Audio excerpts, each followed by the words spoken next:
ಕುಂಬಾರ ಮಣ್ಣು ನೀರು ಕಲಿಸಿ ಹದ ಮಾಡಿ ಒಂದು ರೂಪ ಮಾಡುತ್ತಾನೆ.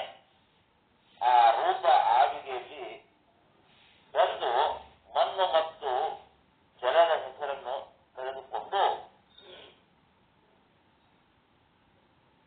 ಹೆಸರಿಲ್ಲದ ಹೆಸರಾಗುತ್ತದೆ. ಅಂಗಲಿಂಗವೆಂದು ಕರೆಯಿಸಿಕೊಳ್ಳುತ್ತದೆ. ಸತ್ಯಕ್ಕಾಗ ನಮ್ಮ ಜೀವನ ಪಾವನವಾಯಿತು. ಬಸವಣ್ಣ ತಮಗೆ ಶರಣು ಶರಣಾರ್ಥಿ.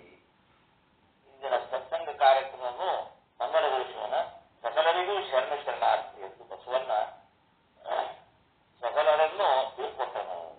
ಸಕಲ ಶರಣರು ಶರಣ ಶರಣಾರ್ಥಿ ಎಂದು ಕೈ ಮುಗಿದು ಸತ್ಸಂಗದ ಸವಿಗೊಂಡು ಸವಿಯನ್ನೊಂದು ಅಮಲಿನಲ್ಲಿ ನೀರಾಗುತ್ತಾ ತಮ್ಮ ಮನೆಗೆ ನಡೆದರು ಅಂತ ಇವತ್ತಿನ ವಿಷಯವನ್ನು ತಿಳಿಸಿ ಇದನ್ನು ಇವತ್ತಿನ ವಿಷಯವನ್ನು ಗುರುಚರಣಾಗಿ ಅರ್ಪಿಸಿ ಇವತ್ತಿನ ವಿಷಯಕ್ಕೆ ಮಂಗಲ.